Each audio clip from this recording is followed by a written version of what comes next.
Yo, what's going on YouTube? It's your boy Jan Moses back here with another edition of the Salary Cap Report. Now, I'm recording this one from a different location. I'm visiting my parents today, but I still wanted to get this video out for you guys because it is Saturday, which means salary values for players should have changed overnight. And by the looks of things, it has because I have not played any salary cap since I streamed three salary cap games on Tuesday. If you were not there, you can see that we ended up going 1-2. We played against someone who was 25-2 and barely lost to him, and then we matched up against him again. Quit out of that one because I did not want to deal with that level of sweat. And then I found a much easier opponent to end stream, which is where we got our W. So we ended with a win, but we're ultimately 5-4 on the season. It is a really, really sweaty start to salary cap here in season 3, and I think for good reason. I feel like Showdown, for the most part, has been pretty sweaty for a lot of the people that have already made it into Tier 1. And then salary cap, when you consider what other game modes have to offer in terms of rewards, being able to, by the end of the season, earn up to 2 Hidden Gems Pink Diamond cards, I think makes this game mode really appealing for a lot of people, including the people that do sweat this game. Which is totally fine if you do. It just makes it for a much more frustrating experience if you're someone like me who plays this game on a much more casual basis. But then again, NBA 2K25 MyTeam is not for the casual player. We've talked about that before. That's not the point of this video.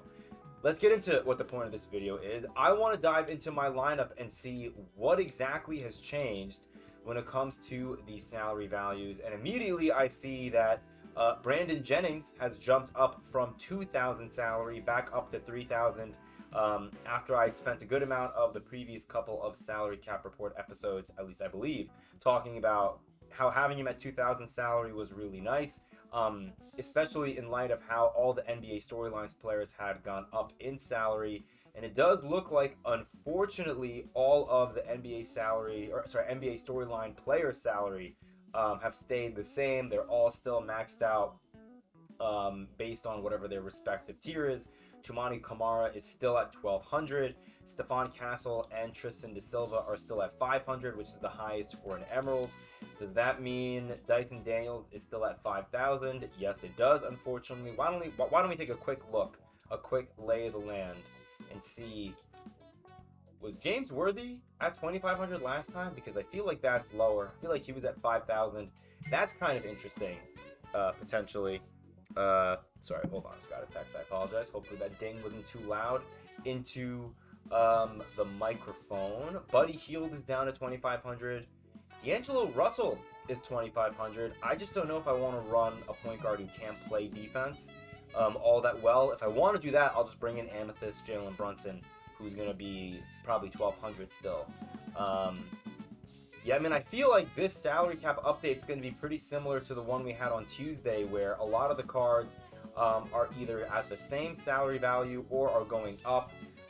Certain cards, like Thabo Sefolosha, did not go up past 1,800, but that's probably because, you know, his max is already 2,000, so he can't really go up much higher. Unfortunately, Trevor Ariza is still at 2,000. What that tells me is, even with him being at the max salary, people are still using this card. So that's a little annoying. Eduardo Nahara still at 1,200 is not bad. Clay still at 1,200. Yeah, I mean, and then after this point, we can take a look. I know Mario Chalmers is up to 1,200. I don't know if he was 1,200 on Tuesday, but he is now, which that's a little annoying. Austin Rivers, let's see what he's at. Josh Giddey still at 1,200. That sucks. Did we pass Austin? No, I think Austin's an 88. Yeah, so he is 800 salary, which that's not bad. That is not bad at all. The question is going to be, who do I want to bring in at the starting point guard spot? Do I want to bring in Austin Rivers at 800? Because if I don't want to bring him in, then I have to bring in someone who's at 1,200 salary. And then that leaves me with 3 players. Amethyst Jalen Brunson and that Ruby Mario Chalmers, who we had discussed earlier. And then we also still have Josh Giddey, who I think could be pretty interesting to run at the starting point guard spot simply because of his height. My only issue with bringing in Josh Giddey is I feel like if I'm going to bring in Josh Giddey, I want to surround him with players whose jump shots I really like. And while I really like Jaime's jumper, I feel like Kamara, I'm not super comfortable with that jump shot yet, and I'm not that comfortable with Abdur Rahim's jumper yet either. It might make more sense for me to bring in, um, Austin Rivers or Chalmers or even Brunson, honestly. But I'm also just now seeing that Tybal is 300, so let's just bench him for now. We'll bring in a 200 salary player like Pat Bev, and then Davis Bertans is up to 400 now, which kind of sucks. Is there a 200 salary player I can just throw in really quickly just for science? Are all my small forwards 300? That is insane, dude. What about shooting guards? Okay, here we go. Literally one. Jerry Ward. Holy moly. All right, so that puts us at 13,500.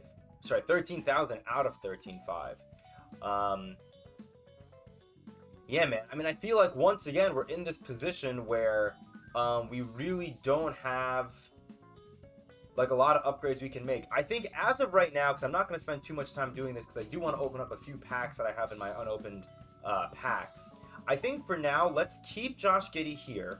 And what I'm going to do is, as much as I love Craig Elo, with him being at 800 and I have 500 salary to mess with, I think I'm going to bring in another 1,200 salary player. Now, I'm not sure if that's going to be... where is he? I don't know if I'm going to bring in Zachary Reese-Shea, who's at 1,200, or if I'm going to bring in Clay Thompson. I think I might, for now, bring in Clay. Because if I do this, now that allows me to bring in a 300 salary Emerald if I want to. Which I guess we can take a look and see what Emeralds are at 300. That could be interesting. Deuce, I need these NBA Storylines players to drop in salary. George McLeod is not bad for 300. D Brown is not bad. Seth Curry is bad for 300. Shaden Sharp. Jalen Rose. Let's see, who else is at 300 that we could potentially throw in there? It's not a lot of good options, man. That's really unfortunate.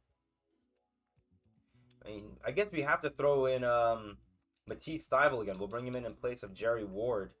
But that's not great. It really does feel like they're limiting our options. Which, again, I'm cool with them doing this just because with them raising the salary up to 13,500 from 10,000 last season, I was afraid we were going to see a lot of God squads in salary cap.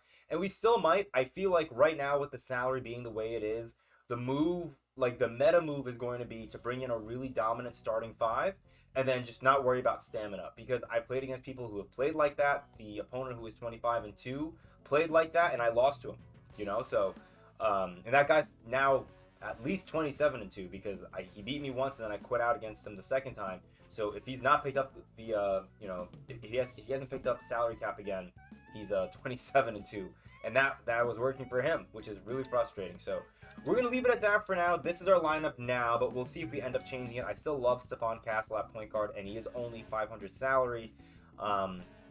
And I think Tristan Da Silva, even though I didn't really get into a groove with him in the last salary cap game that I played, still 500 salary, 85 speed, power forward is great to have. So, yeah, I'm pretty happy with this lineup for now. We'll see how it does for us. We'll have to see what we end up going with at the point guard position. Josh Giddey, Mario Chalmers, or Jalen Brunson. Or do we end up benching him going with Austin Rivers? I'm going to look into that off camera to see if bringing in a 400 salary less... That isn't great English. If I bring in a player who's at 800 salary instead of at 1,200 salary, like those three players I mentioned, does that give me the ability to bring in an even better player at the at one of my other positions, basically? So, oh, Sharif Abdur-Rahim is also at 1,000. I just now noticed that. That's interesting. Okay, I still think he's worth bringing in because the one that I bought, if I haven't shown you guys, although I'm pretty sure I have, he has a Hall of Fame badge, and he came with a bunch of other badges added to him, such as Gold Limitless Range, so I want to make this card work for us. Eventually, I know I need to get another big. Like, I would love to get Anthony Davis's Gems of the Game card. I feel like he isn't 2,000 salary, but even if he is, he'll probably be an upgrade over Nene, even though I love Nene. But yeah, speaking of, let's get into these packs real quick. Let me, as always, make sure that I am recording. Hi, YouTube. Yeah, this camera angle is really disorienting. I really apologize if the camera angle is throwing you guys off, too. All right, here we go. We have a few of these packs that we have to go through. Let's start with, let's get this hidden gems pack out of the way. Can we get anything that's not a gold in this? We always get golds out of these, man. Steve Hayes, 70 overall.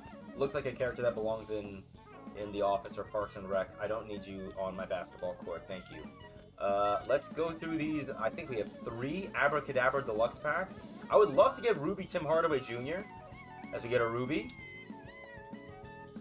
And it's Rod Thorn. I don't think I'm really all that excited about Rod Thorn. A lot of these lower tier cards, like everything underneath the diamond tier, did not really excite me in this set, unfortunately. We'll see if we end up getting Jonathan Kuminga, but I'm really not all that into Kuminga either right now. If we get Reggie Johnson, who I didn't have, and then final pack.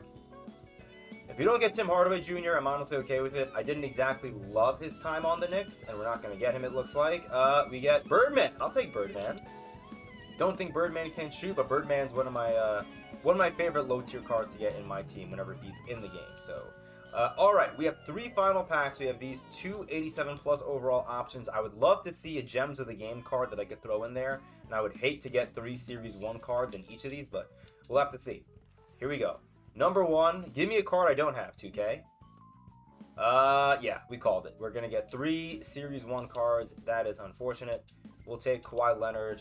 I don't think I have anything to put them into the exchange for. Nope, we're going to just quick sell, so that's 700 MT. Another 87 plus overall option. Will this have a player that's not Series 1? We get Tom Henderson. We're just going to take him, and I'm probably not going to use him. But hey, oh, it's 2 cards? All right, we'll take Tyrese Maxey, then we'll quick sell Tyrese. All right, 90 plus overall premium. I think I got this for logging in every single day this past week, I want to say. I think. So let's see what we get out of this pack.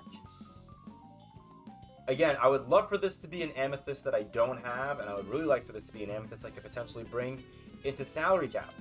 So here we go. Let's flip it and see. Can I please get Gems of the Game, Anthony Davis? Western, 90 agility. This is definitely not Anthony Davis.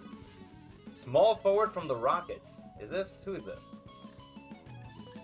Did I buy Trevor Ariza before? That's actually potentially a W. I'll take that. So I think the one I have, I bought. Yes, I did. Okay. So I'll put him in my auctions. That actually is a W. Thank you, 2K. So I can now sell. My Trevor Ariza. We'll do that off camera. I'll take that. I mean, it wasn't Anthony Davis, and it's not a card that I'm going to be able to use in salary cap this weekend.